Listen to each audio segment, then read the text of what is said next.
All right, today we're going to talk about just some basic two-hand tapping.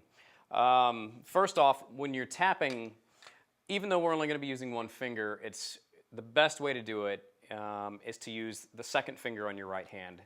And a lot of times I refer to this as T2, tap 2, because I'll do tapping with fingers 3 and 4, and sometimes even with my index finger, which would be T1.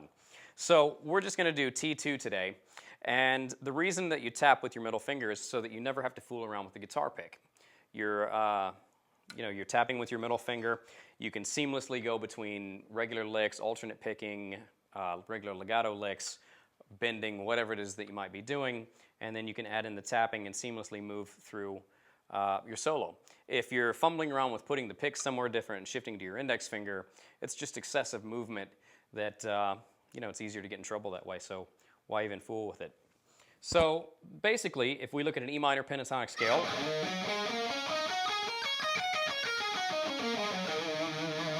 what we're going to do is we're going to take the notes on the first string, which is 12 and 15, and then we're going to tap with the middle finger of the right hand, T2, at the 19th fret. So you can start by picking the note,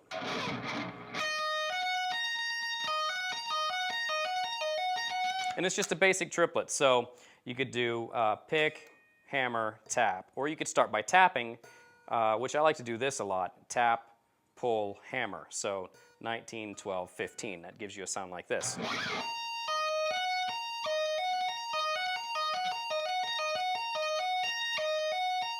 Now when I'm tapping with a single finger, when I tap to do my pull off, I do a pushing away kind of motion, and that's what acts as the pick. Okay? And this is very old school. This is the kind of tapping that Eddie Van Halen made famous back in the late 70s, early 80s. And here's another thing that you can do with it. You can take the full pentatonic shape with your left hand and then tap notes at the 19th fret. So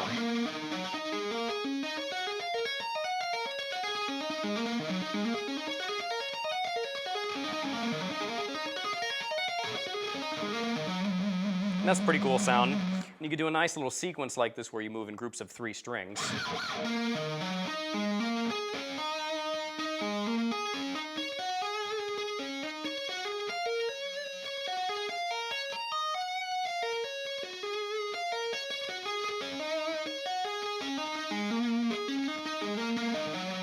Basically, I'm just going 6, 5, 4, 5, 4, 3, 4, 3, 2, etc.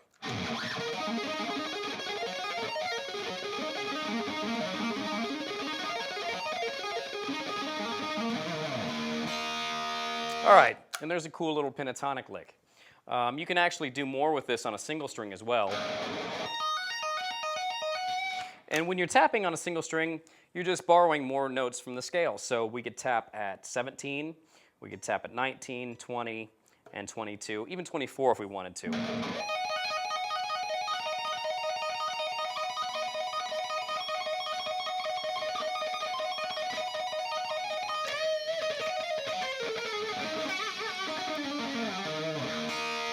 And as you can see, when you're tapping using your middle finger on your right hand, you can seamlessly go from tapping and back into a regular pentatonic lick. Alrighty, so that's some basics with tapping with a pentatonic scale. Let's take a look at what you might be able to do with a regular minor scale, like let's say A natural minor. We could do a shape that goes like this.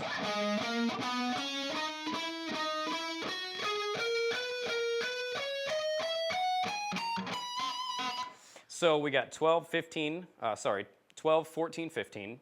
Same thing here. Then you're going to position shift to 14, 15, 17.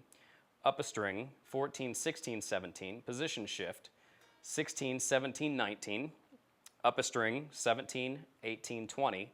And then on the high string, you're going to do 17, 19, 20.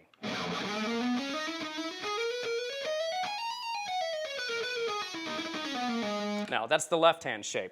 For the right-hand shape, you're just simply going to tap the next note in key. And in this case, it's going to be 17, 17, 19, 19, 21, 22, and 22. So you get